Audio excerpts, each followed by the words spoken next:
There is a myth की urban population मध्ये जास्त आहे infertility as compared to a rural population. Increased oxidative stress is known to impact the sperm quality or the sperm speed. So there is a genetic transformation that is happening in the offsprings if the mother has undergone bariatric surgery, which prevents them from obesity. And we all know that obesity causes overweight babies, which gives more chances of diabetes. 60 to 70% of the couples will require 6 to 7 months to become pregnant. So optimize your body if you are young, optimize your body, lose the weight, lose your extra inches, then try for pregnancy.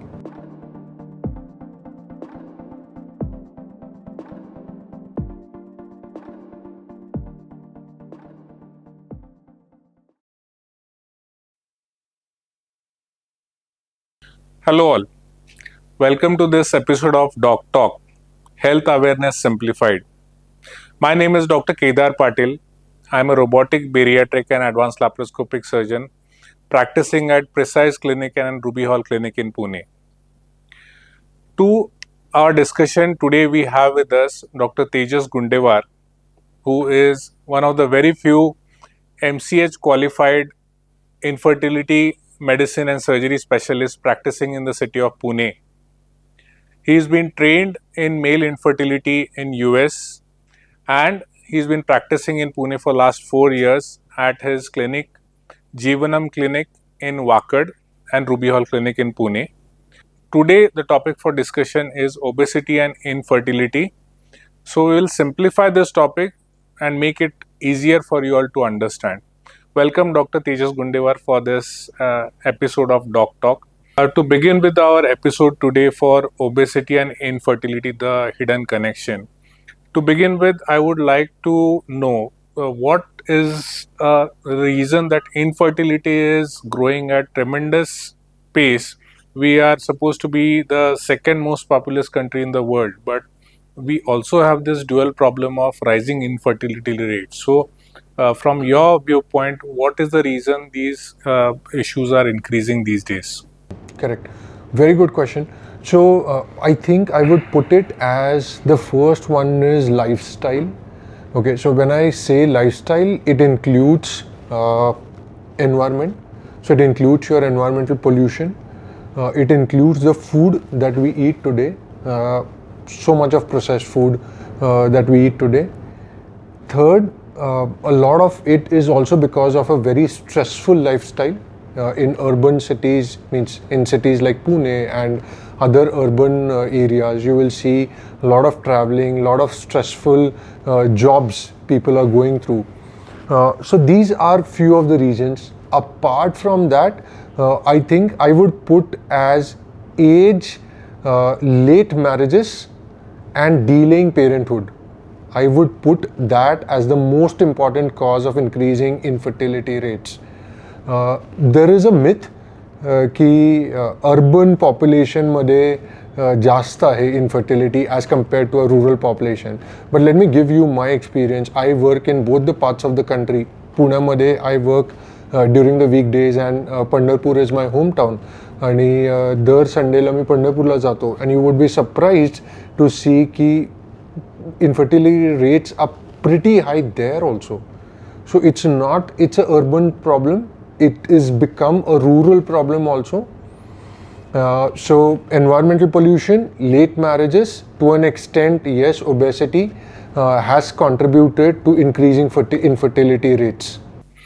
So coming to, you mentioned obesity as one of the reasons for increasing infertility. So to break it down further, how is obesity affecting infertility in males? I would come with males because our Indian assumption has always been infertility is a female problem, but how does obesity affect male infertility? So correct, means we've always thought that whenever it is infertility, it's a female problem. But I'm glad to see the society is changing. We come across, even in the rural part of the country, we do come across male patients coming forward that okay, let's do my checkup. Let's do a semen analysis to understand कि क्या problem है, क्या pregnancy राहत नहीं है. So, coming to the question that you asked is how is obesity linked to male fertility कि male infertility क्या होते हैं obesity में? So, I would put it as a couple of points. I think let's divide it into two parts. One is obesity having an effect on semen parameters, that is sperm count or sperm speed, and obesity causing sexual dysfunction. So, I think let's put it this way. Let me take first come first, obesity affecting the semen parameters. So there are two things. One is, it is something called as male obesity secondary hypogonadism. It is called as, we call it as MOSH syndrome.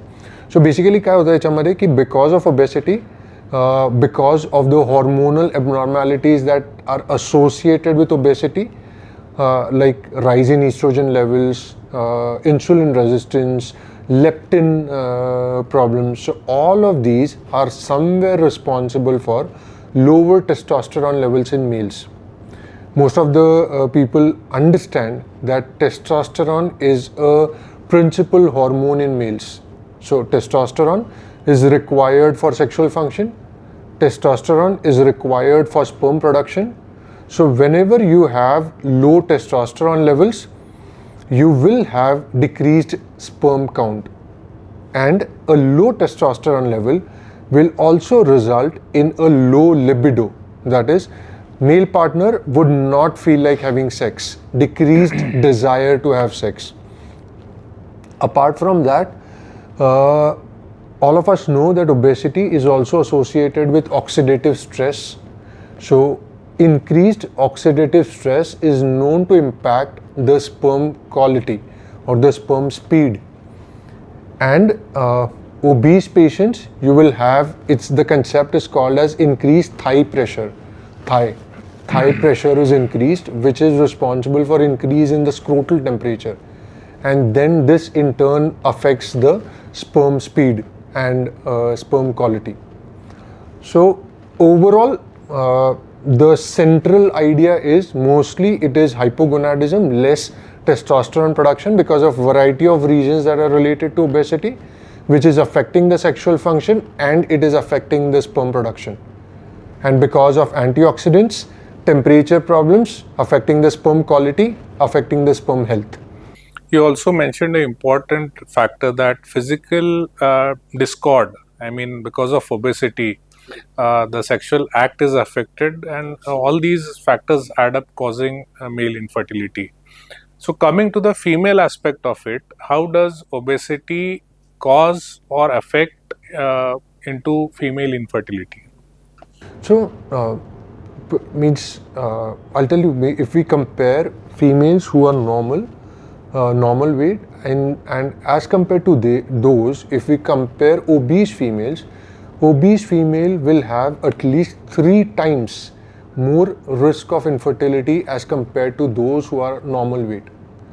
So obesity does affect fertility in females.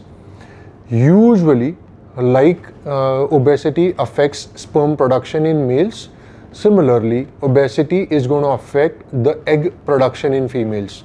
So irregular menstrual cycles is the most common issue when it comes to obesity. And if there are irregular menstrual cycles, there is irregular egg growth that is happening in the body. And if there is no egg growth happening in the body or no ovulation happening in the body, that is, egg doesn't grow, egg does not rupture, egg does not get mature, then obviously you are not going to get pregnancy. So egg growth is the most important thing that gets affected. And I think whenever it comes to obesity, also in the female partners I've seen, the sexual drive is less. There are body dysmorphism issues. Patients do not feel confident about themselves. They don't feel like having sex. So the psychological impact will also be there when it comes to obesity. Intimacy, feeling, and then again, obesity is associated with acne, hirsutism. So all of these will impact the way you look or the female perceives how she looks.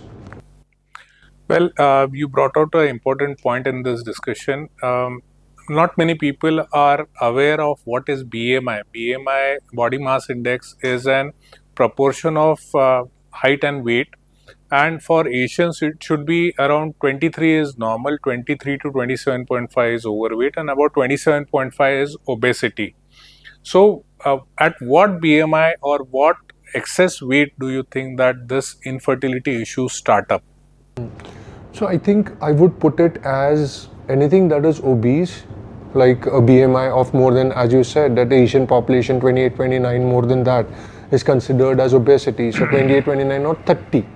According to the WHO, they say that a BMI of more than 30 is considered as obesity. So I would say that more than 30 is where we feel that infertility increases. But if you ask about the personal experience that I've had, I feel overweight category is also somebody in male partners where sperm production does get affected even in the overweight category. You also mentioned something about PCOD, unovulatory cycles.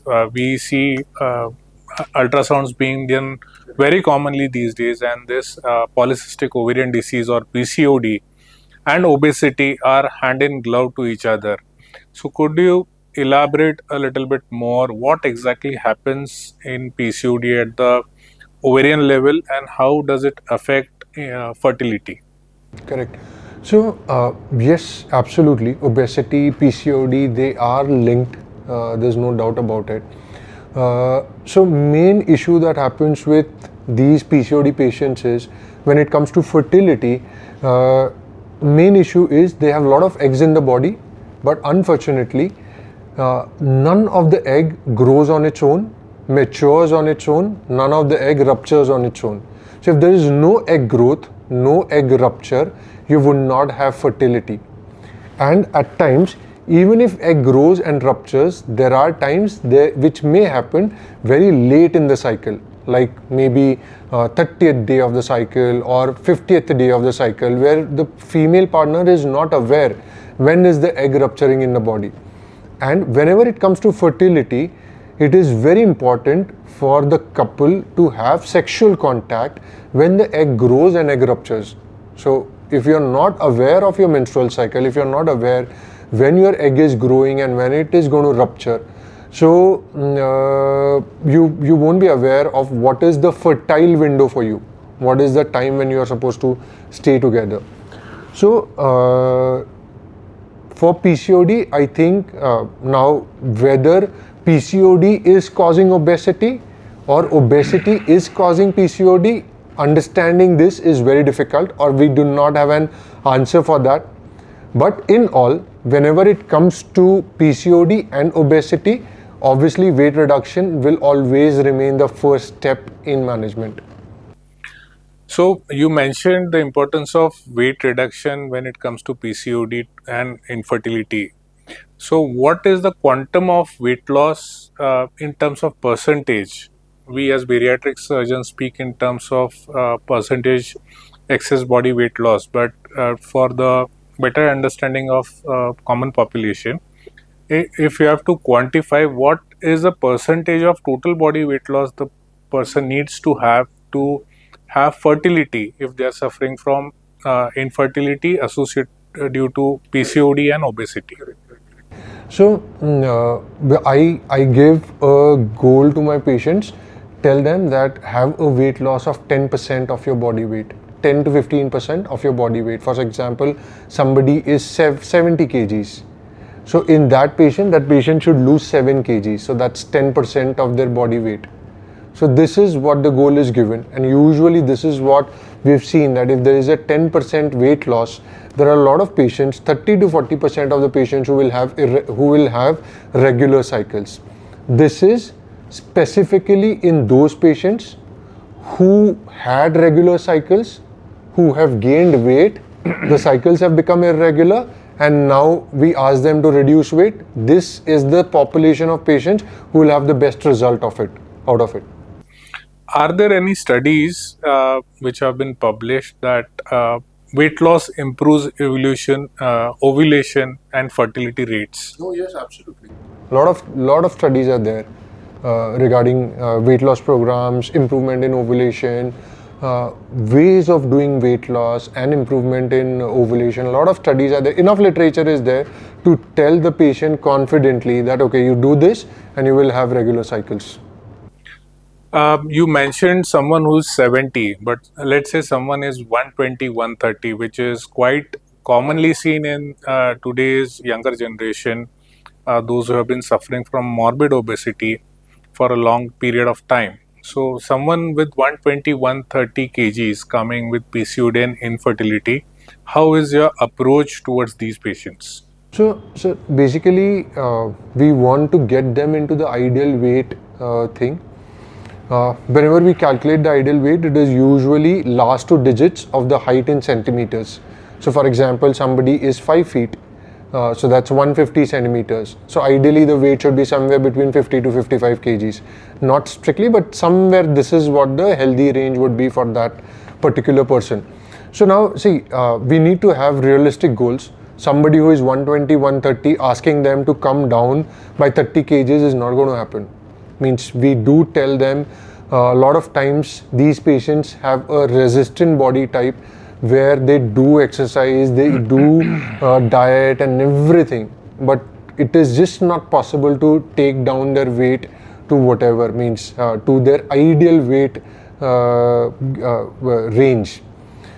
So obviously they are given a trial of weight loss programs. They are asked to follow various diets, exercise, but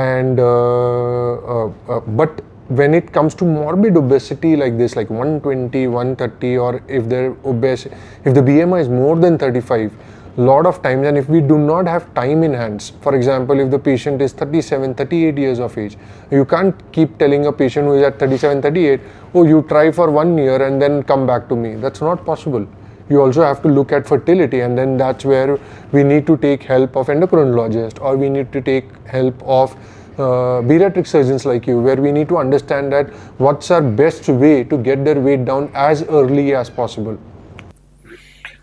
So again, this concept of doing a bariatric surgery before conception or for infertility is not known to many people in India, especially.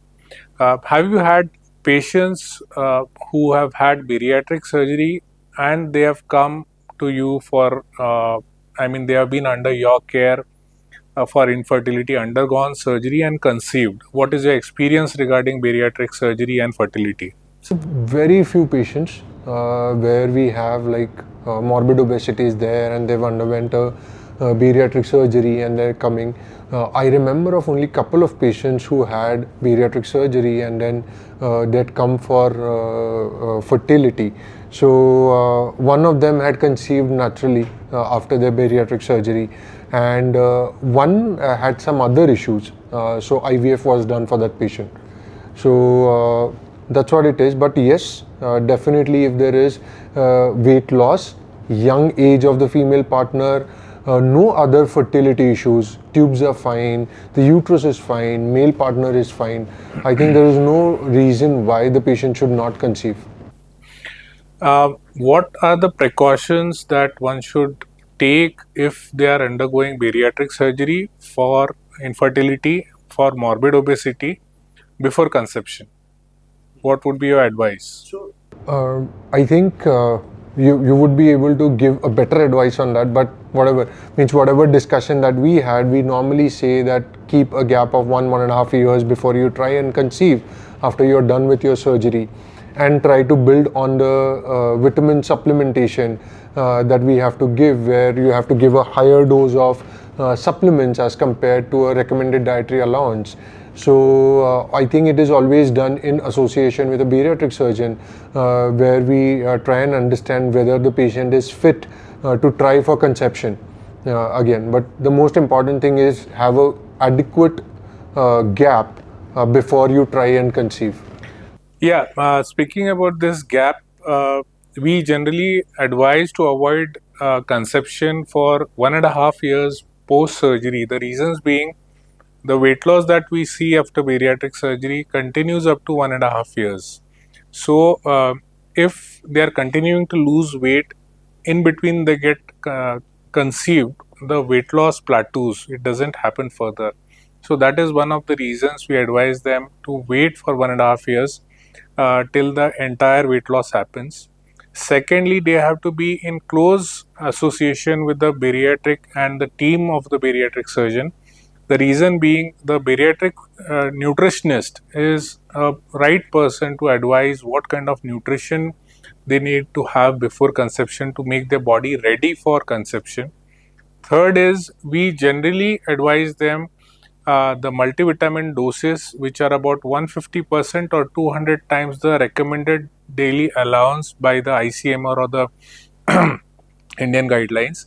The reason being, the quantity food intake is less, so to prepare them for conception, they require higher amounts of these supplement intakes. And speaking about a patient, if I could tell you, one of my uh, one of my close relatives herself, she underwent the surgery and she has delivered twins. So managing twins pregnancy, it's a challenge, but she has successfully undergone this bariatric surgery. This was about 10 years ago. She delivered twins 5 years ago, and both are healthy and normal. So, I mean, there are cases where people have successfully undergone surgery and followed by conception naturally or through IVF, and they have had healthy children. In fact, there are enough studies also today where the West is more of Western studies where they have seen the genetic of an person who has been conceived after bariatric surgery. The genes which cause obesity are changed in this person. So there is a genetic transformation that is happening in the offsprings if the mother has undergone bariatric surgery, which prevents them from obesity. And we all know that obesity causes overweight babies, which gives more chances of diabetes. So this is how the understanding of bariatrics pre-surgery or pre-conception has evolved with bariatric surgeons. And So I want to ask you one question, sir. That why in India people are still not taking up bariatric surgery that much? Means obviously obesity is not that rampant as compared to Western countries, I guess. But what do you think is the main issue with people going for bariatric surgery? There are so many morbid obese patients, right? So is it are we not able to convince patients saying that it's required for you, or are the patient not convinced that they want to go for a bariatric surgery that's good for them? first thing, the awareness about bariatric surgery is less in India. There are a lot of myths surrounding it. I mean, there's a separate video on my channel where we have discussed about myths and facts about bariatric surgery.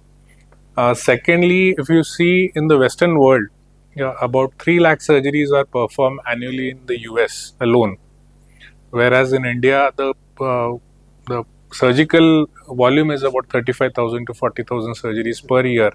So there itself, it's a big gap. This surgery is covered under insurance and most of the government schemes in the Western world.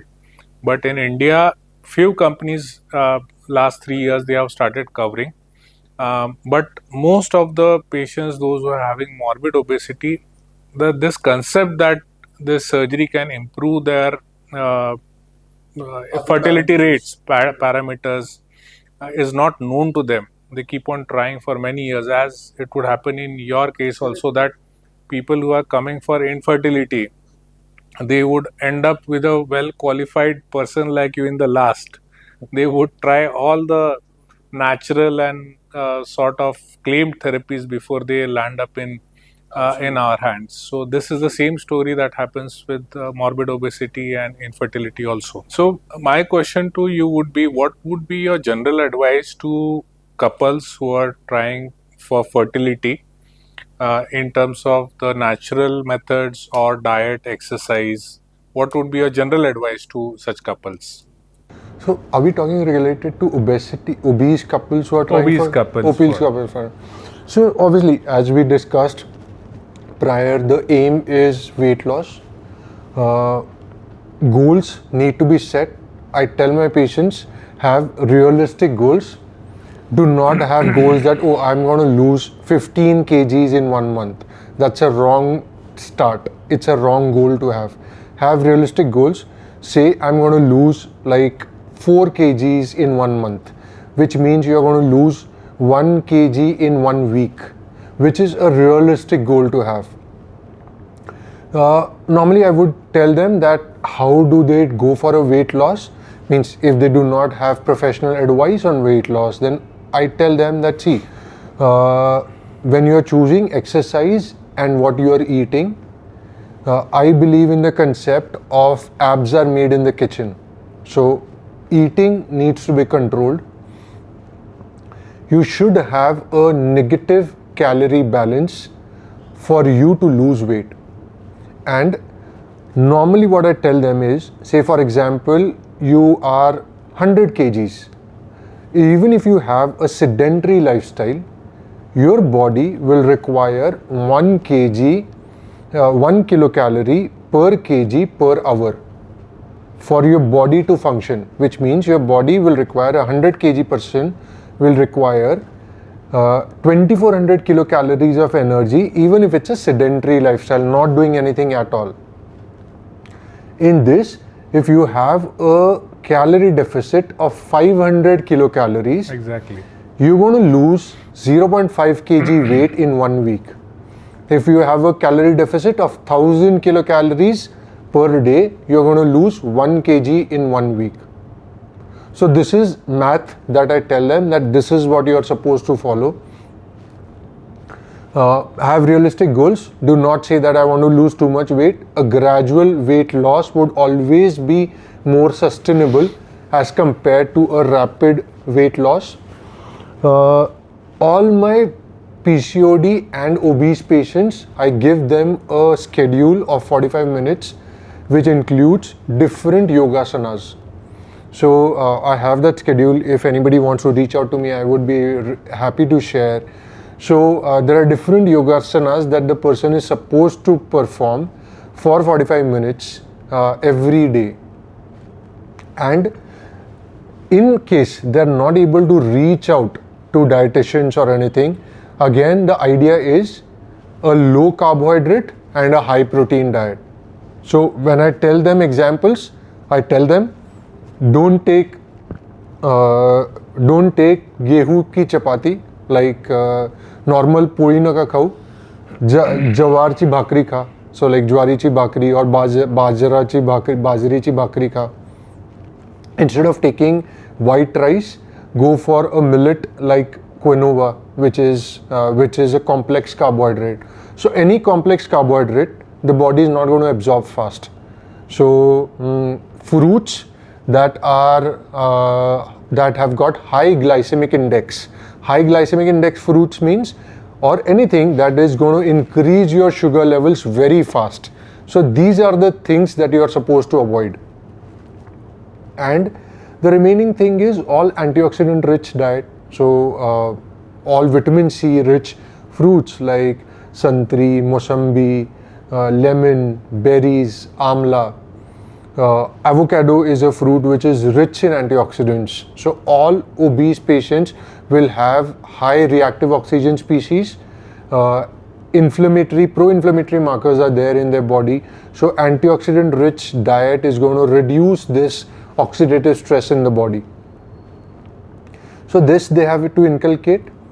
That's it. So I think these are the two things I ask them to work on: a good antioxidant rich diet, controlling eating, making sure even if you are not exercising, means obviously you do tell them that, oh, you exercise, but all of us understand that when you are obese, having that amount of mental strength to go to the gym, have a weight loss is difficult. Very few people are able to do that.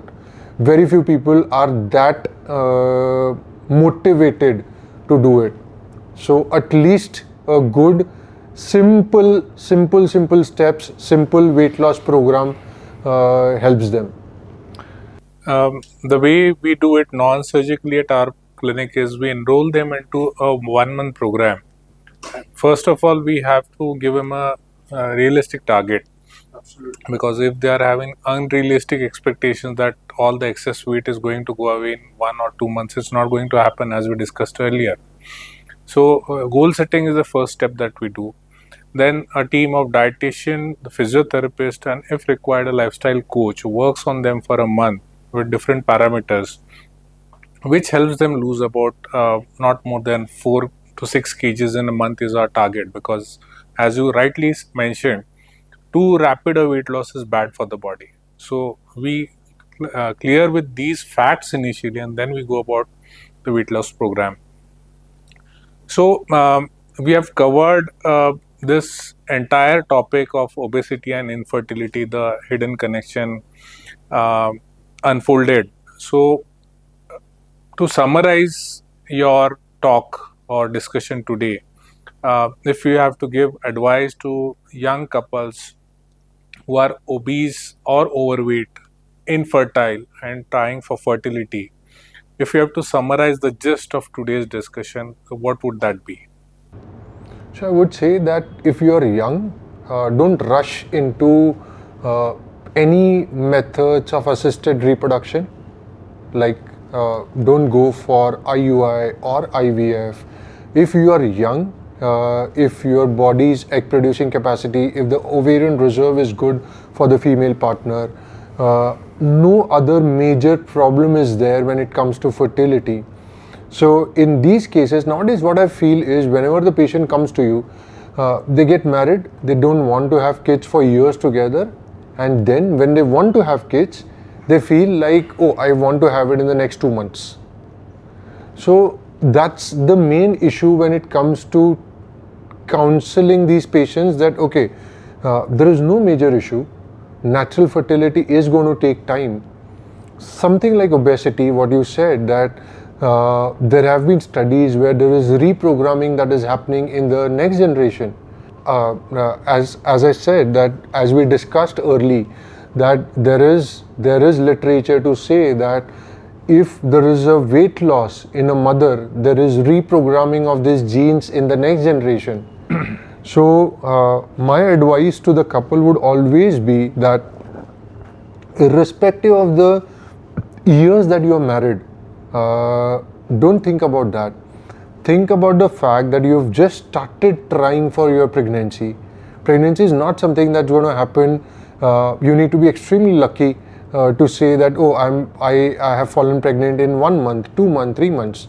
I keep telling my patients, 60 to 70% of the couples will require 6 to 7 months to become pregnant. So optimize your body. If you are young, optimize your body, lose the weight, lose your extra inches, then try for pregnancy. Two advantages. One, natural fertility.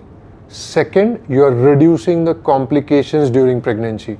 An obese patient who becomes pregnant, Yes. and a non-obese patient who becomes pregnant, pregnancy journey smoothens. And more chances of cesarean happening in obese Cesarean patients. reduces. Anyways, there are so many cesarean sections happening, but whatever, yes. Absolutely, if you are obese, definitely higher chance that you will land up in a C-section. And if you are a normal weight, lesser chance that you're going to land up in a C-section.